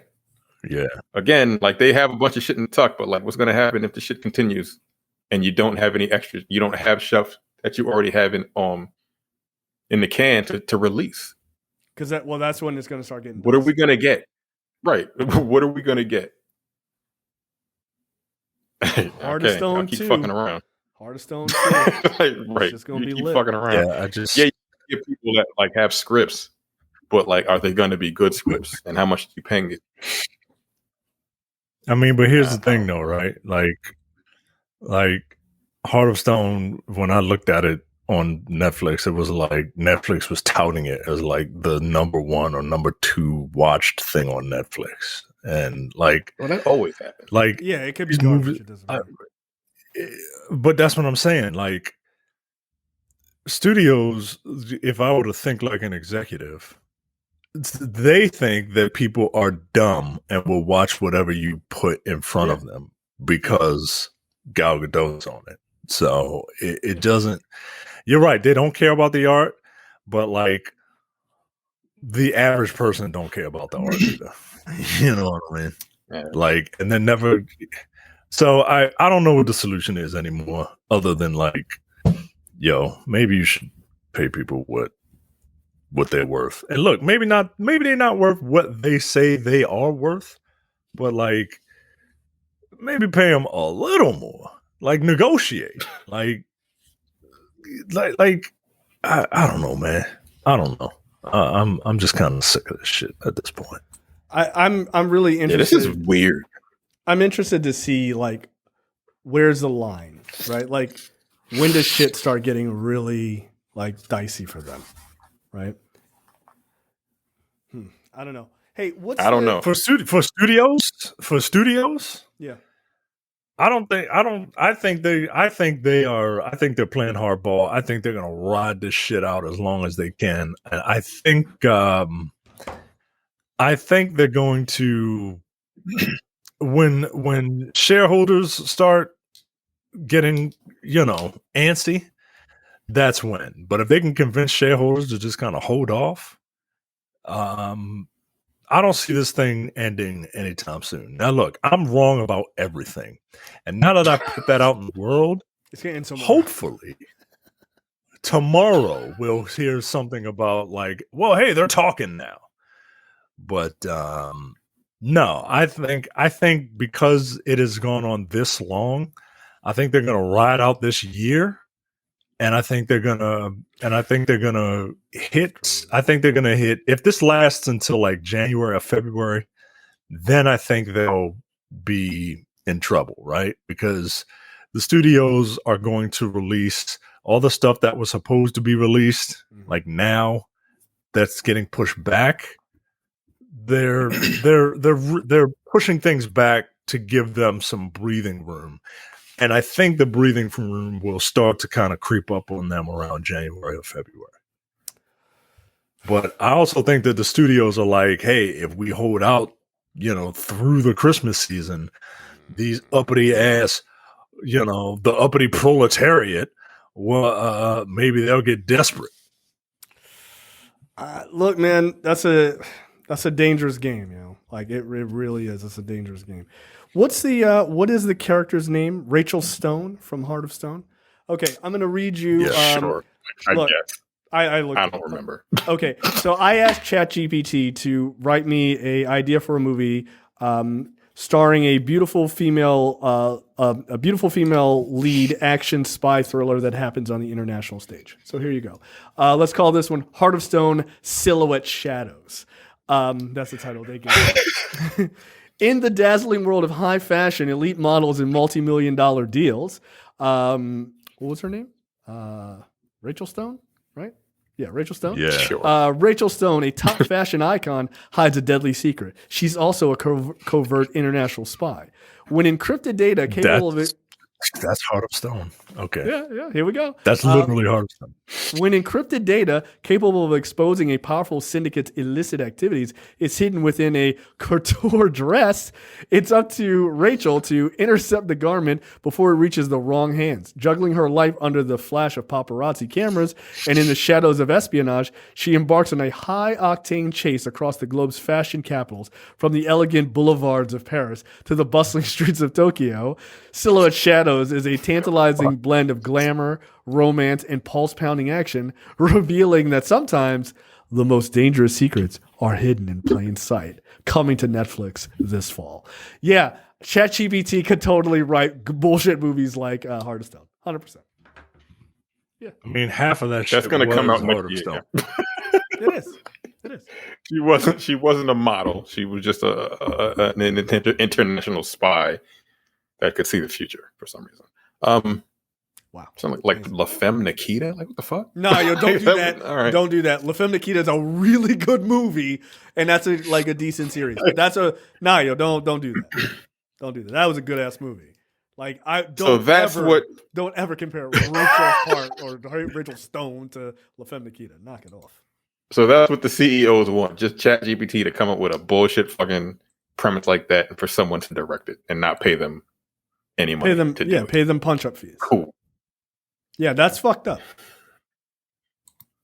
A real person wrote La Femme Nikita, by the way. A human being wrote that. That scene where she's gonna kill the dude she's in the tub or whatever, and her boyfriend's outside of the room. He doesn't know she's a fucking assassin. That shit was amazing. That's the beginning of the movie. That's a real movie. It's a real movie. Meanwhile, so funny. Like every franchise that everyone loves was written by a person. You know what I mean? Like, right? Like that's offensive. Like, like I don't know, man. I don't know. It's gonna affect television way more than fucking movies because, like, what are you gonna do with episodic television? Come next, it's gonna be a bunch of reality TV, and then David Zaslav's gonna look like a fucking genius. Yeah, I really need the reality television bubble or whatever that fucking. Yeah, let's show this big fat guy eat 13 ice cream sandwiches for breakfast. Doesn't that make you feel good? I need to watch La Femme Nikita again, yo. That shit was good. I like to start my breakfast off with 7 milkshakes. Like, what the fuck? Like, come on, man. Can't wait to watch this on Wednesday. Great television. It was just to make you feel better about yourself. Yo. You watch that shit, you're a garbage person. Yo. Stop it. Be better. Just be better. Yo. You're just making fun of like the freak shows on TV. It's not right. I mean, I get it, but it ain't right. I'm just saying, it's not right. All right. God damn it. All right. What the fuck brought to you by JTD from the Edit That Out podcast. Micah, take it away. This is a sad one, guys. This is not funny at all. A woman tragically lost her life after eating poisoned chocolates she believed were a birthday present from her ex, but in fact had been sent by his jealous lover. Oh, come on, dude. That's fucked up. Come on, man. That's fucked up. This woman what the fuck are you celebrated doing, JTD? That's not funny, nigga. Like, yeah. You watch I can't make a joke about this show. On May 20th, this woman celebrated her 54th birthday. It was also the day she died. The woman received a box of chocolates and a bouquet of flowers from an anonymous source. After calling a number of friends and relatives to find out who had sent the gift, she contacted her ex-boyfriend, who confirmed that he had indeed sent the flowers and chocolates. Reassured, the woman ate some of the chocolates and then went to a salon to get her hair done. According to eyewitnesses, soon after leaving the salon, she fell on a sidewalk, started having seizures. Military police arrived on the scene and rushed her to the hospital, but she was pronounced DOA. The autopsy results showed that she had been poisoned, and when investigators analyzed the box of chocolates she had opened on her birthday, they found the source of the poison. As the woman had told her friends and family that they had been sent by her ex, he was arrested as the prime suspect for her murder. Only the man didn't seem to know anything about the poisoning. And when the investigators were digging deeper, they started to suspect that the guy had been framed. According to the guy's brother, the woman had dated the sibling for 4 years before the relationship fell apart. The two remained friends, and then at one point, the guy started dating this one woman, a jealous woman that he himself described as a, quote, passionate and out of control woman. Their first relationship ended when the guy was imprisoned for a number of years.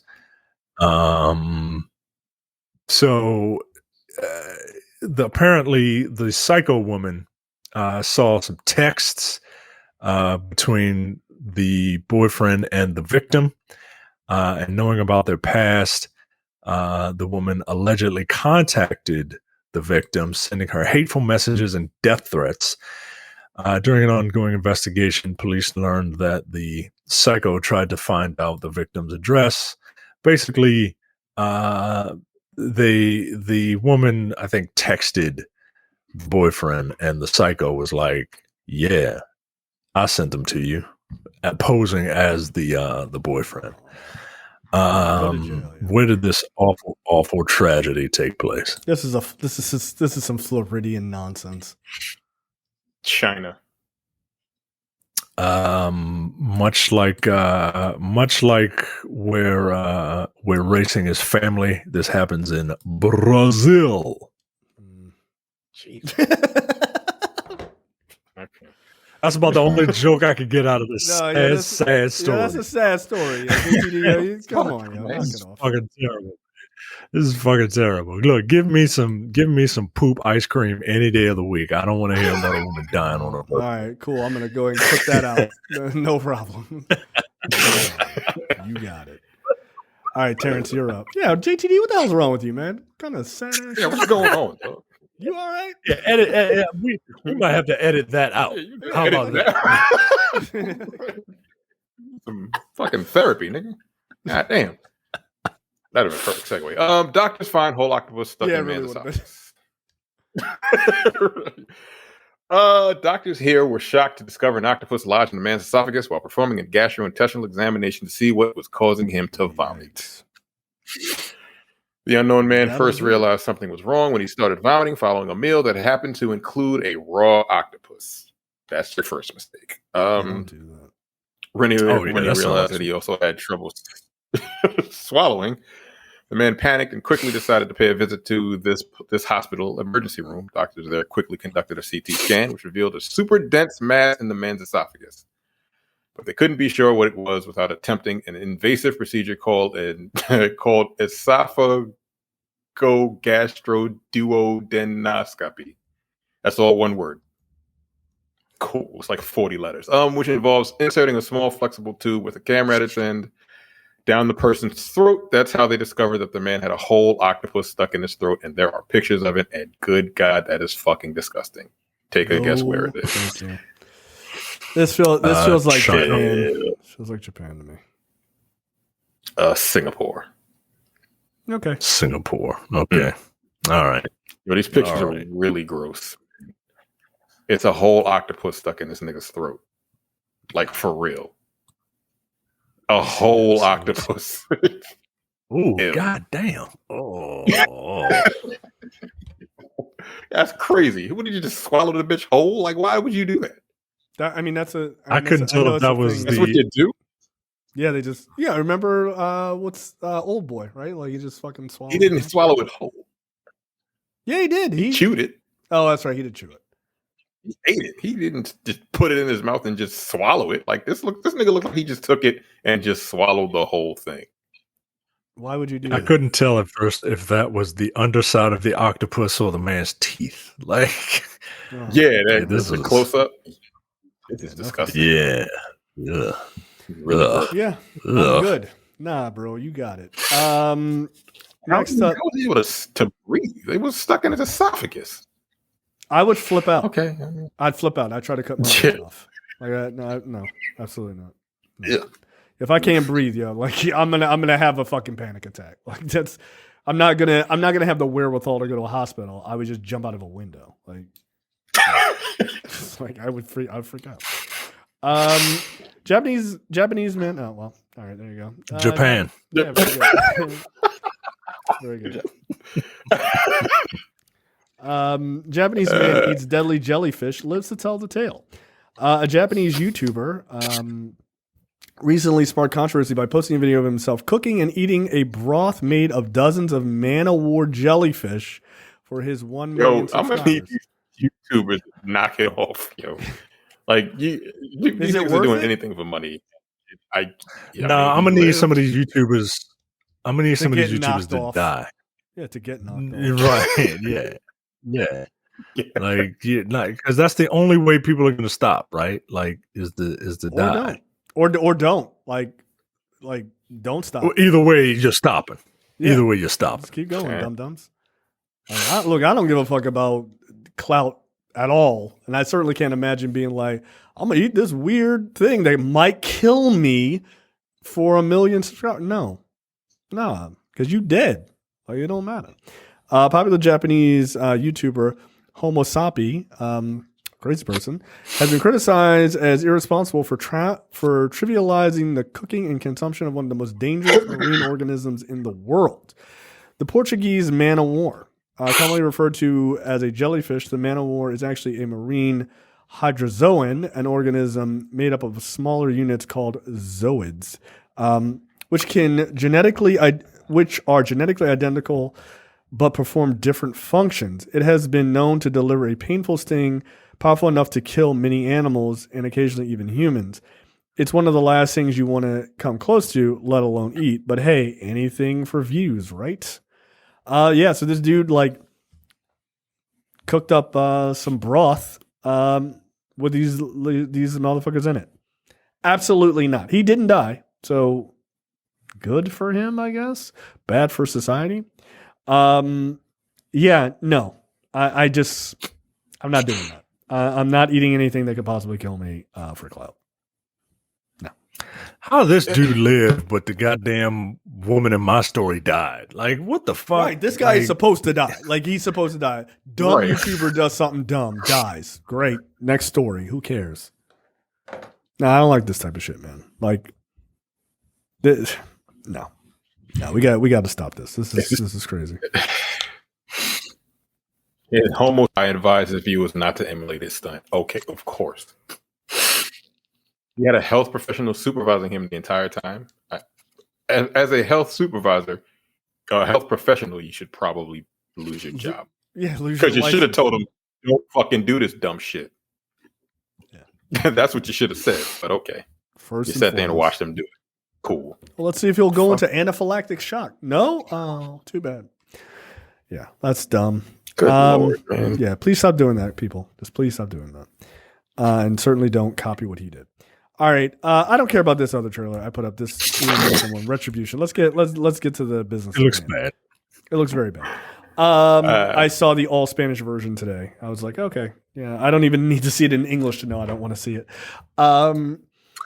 Wow, I did not realize that this trailer is over 3.5 minutes long. This trailer is longer than the average song. It's 3:42. This is not a teaser. No, it's not a teaser. But you know what it is? It is indicative of exactly what this movie is going to be. Bloated. It is going to be a bloated mess. So this is the trailer for Rebel Moon. Listen, this movie, Terrence and I talked about this briefly. This movie just looks like an amalgam of everything that Zack Snyder's ever done. First scene, Man of Steel. First scene, Man of Steel. Also, what is it? Justice League, right? Because when he comes back to life and he goes and sees his mom, he's standing in the field and he's like, grass, right? Because he's fucking corn, right? Because he's from the fucking Midwest. It's the suit that whoever that's character who's touching this wheat is wearing looks very reminiscent of the suits they wear in Man of Steel, right? The Kryptonians. It just looks like he just took every idea he had, and he has like 10 of them, and just smashed them all into the same thing. Some of the visuals are interesting. I won't be completely in denial about that. It's just all the same shit we've seen from him over and over and over again. Yeah. Look, Sure. Zack Snyder's. You will never get me on here saying that Zack Snyder is not a visual guy, right? Like his visuals look bad. When his visuals do look bad, that's when I'm incredibly ashamed of Zack Snyder. I was incredibly ashamed that the visuals in that Zombie Vegas movie were as bad as they were, because I know that Zack Snyder can do better than that. Yeah, absolutely. So that is the one thing that I will absolutely that's why I watch a Zack Snyder movie, because it's going to look good. And this feels like someone if someone took Star Wars and Dune and like Rob Liefeld and like everything that was bad about the 90s and the early 2000s and put it in a movie. That's what this looks like. It's too much. It's just too much. I mean, There's look, guns, there's like giant birds and fucking royalty and like, all right, got it. Are those like Nazis?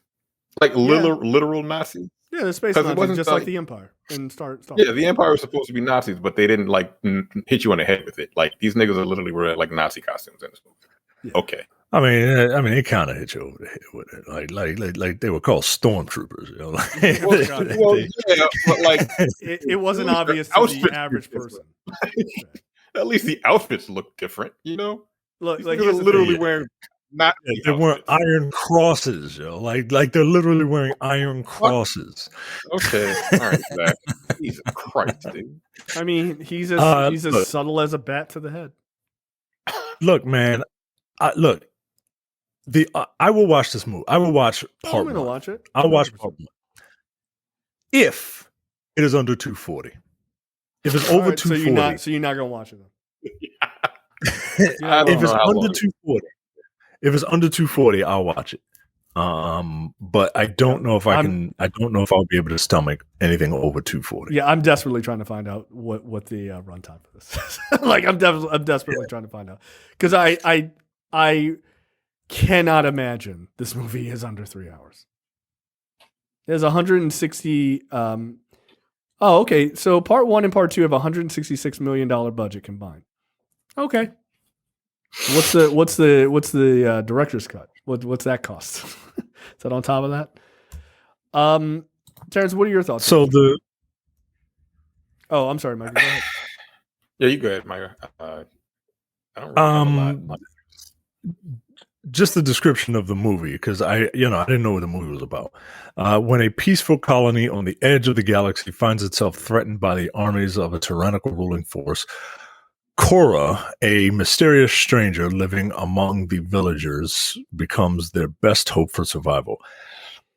Tasked with finding trained fighters who will unite with her in making an impossible stand against the Mother World, Korra assembles a small band of warriors, outsiders, insurgents, peasants, and orphans of war from different worlds who share a common need for redemption and revenge. As the shadow, even the log line is long, even the description is long. As the shadow of an entire realm bears down on the unlikeliest of moons, a battle over the fate of a galaxy is waged, and in the process, a new army of heroes is formed. So yeah, it's the hero's journey, fighting fascism. Look, I like fighting fascism. I like movies about fighting fascism. Like that's great to me. I just don't want this movie to be overlong. So apparently the talk is, I've got the runtime. According to this one article, it is 2 hours and 28 minutes for the first movie. You know what? I'm fine with that. I'm totally fine with that. As much as I said that, keeping a closed mind is the way to go. One thing that you should also know about me is that I am an incredibly big hypocrite. So do as I say and not as I do. Yeah, no, that's so fair. I will go in this. Look, I'm not gonna lie. I'm going into this with preconceived notions, right? Like I'm going into this with preconceived thoughts about. Oh, I'm keeping my mind extremely closed. Like, nah, I'm not letting the devil seep in. Nah, look, but my mind has as a religious person, my mind has the ability to be opened when some fantastical shit is described. Like this movie is a miracle. Yeah, but like in all honesty, look, I think this movie will probably be enjoyable. It will be ridiculous because his movies are ridiculous, right? Like that's kind of the thing.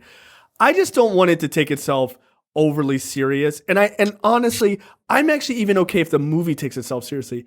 I'm gonna need fans to stop taking this extremely serious. These movies aren't good. They're just entertaining. Predator, highly entertaining movie, not a great movie. That's the problem. One of my favorite movies. Yeah, I love Predator. I'm not gonna be like, this is unlike Teenage Mutant Ninja Turtles. I'm not gonna be like, this is cinema. Like, I'm not gonna say that. Like, I'm not. Like, come on. It is, goddammit. Look, I'll watch it. Like you said, it's 228. That's cool. Everything is over 2 hours now. That's fine.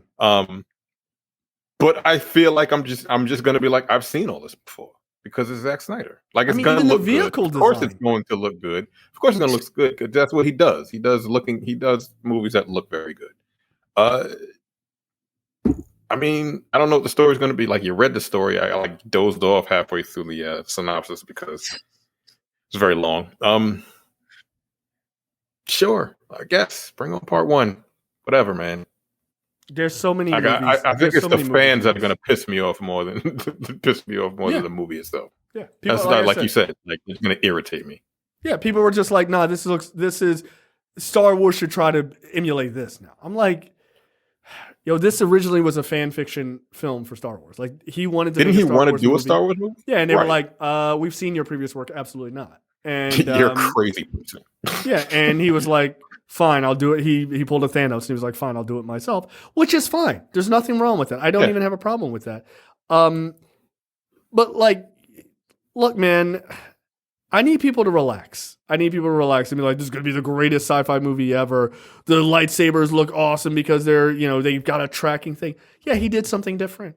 Okay. You know why he's doing this? Because he's making this movie in 2023. They made those movies in 1977. They didn't have the technology to do that. They didn't. So they don't do that. So, like, it's not that interesting. Also, by the way, lightsabers do kind of have the tracking thing in the cartoons that they made a couple of years ago. So this is not a new idea. It's not. Zack Snyder didn't invent lightsabers. Relax. Look, y'all know us. If we tell people not to overhype this movie, like, if the movie's good, like, if the movie's entertaining, like, we're gonna tell you it's good, right? Like, if it's worth watching, I'm gonna tell you to go watch it. You know what I mean? Mm-hmm. But if it's not, if it's Heart of Stone, I'm gonna tell you. Or maybe not. Maybe I'm gonna say we're gonna talk about it and forget. But look, we all thought that Army of the Dead was going to be. I actually liked the premise of Army of the Dead. When I heard it, I was like, oh well, like, they're a heist movie and with a bunch of zombies. I was like, that's fine. Like, that works for me. It's a bunch of fucking characters, and I thought the movie was like, it was okay. It wasn't terrible. It had some shooting choices that I thought were awful, but it had some scenes that I was like, wow, this is incredibly violent. I like that part. Like, so I've still never seen it. I don't know that it's something you got to see. Like, it's not. It's overly long. Movie. It's overly long. It's an ugly looking movie. Like, that's my biggest thing with Zack Snyder movies. Like, it's got to look good, yo. Like, I'm not expecting cinema from a Zack Snyder movie, but I am expecting it to look good, and it looks atrocious. It's not. Look like somebody. Isn't that the movie where, like, put Vaseline on the lens, man? Isn't that a movie where it's like one of the actors or actresses wasn't even on set? One of the comedians, someone dropped out. Comedian. They had to shoot her scenes, but she was never on set or some shit like that. And they had to put her which is in incredibly impressive. Like, some comedian was being a prick, right? He was being like a sexual harasser or something like that. He got Chris D'Elia or whatever. Yeah, he got fired and they replaced him with I forget her name. And look, as much as we like have fun at Zack Snyder's expense, apparently he's a really good person. Like, and he's just like, no, like, you're not being in my movie. Like, he's an incredibly progressive libertarian. Who knew? So he shot Tig Notaro. Yeah, he shot Tig Notaro and inserted her in every scene that she's in, including like acting against other actors. It's actually really impressive. And it looked pretty seamless, right? Like you couldn't tell. You couldn't really tell. Not in any, sort of big major league. And I'm fine with that. Like that, again, you got to give the guy credit. I don't like the extreme response, which is he's the greatest director ever. No one's ever thought about like having a person talk in a movie before. That's incredible. Like relax. Like it's not. Like, oh, did you know he had a part in Batman where Batman said a thing and they've just never thought of that because he's just a genius. Settle down. Just settle down. Just settle down. Just settle down, dude. Like it's fine. Like Justice League. His version of Justice League is better than the one we got in the theater. No doubt. His is also overly fucking long. You can say both things are true. Like you don't have to just eat the guy's dick for fucking 4 hours. It's enough. Like, God damn, we got it. Also, with your friend, and 12 million bots don't equal a massive fan base. So yeah, it'll be interesting to see how many people actually watch this movie. But I'll watch it. Part one got my ass, yo. Like, I really didn't know this was going to be like a duality or whatever it's called, yo. Like, we'll see. Yeah, we had the same reaction. Yeah, when I saw that part, quite literally exactly the same. I was there for the live reaction from Terrence, who had not seen Micah's reaction, which was pretty goddamn funny. One, what the fuck? Yeah, I didn't know it was a two-parter. That's I didn't know fucking Into the Spider-Verse was a two-parter or Across the Spider-Verse or whatever the fuck it's called. Surprise! Yeah, next week. All right, that is it for us, guys. We will see you next time. I don't know, whatever new trailer Zack Snyder, maybe he'll put out the director's cut trailer for next week. Who knows? Maybe he'll put out the trailer that's 6 minutes long. 6 minutes longer, right? Like because found footage. Teaser. It's not a teaser, yo. You showed the whole thing. No, he's going to put out the extended cut of the teaser before the actual director's cut teaser. It's an hour and 40 minutes. It's a trailer. Just a trailer. All right. That's it for us. We will see you guys next time. See you.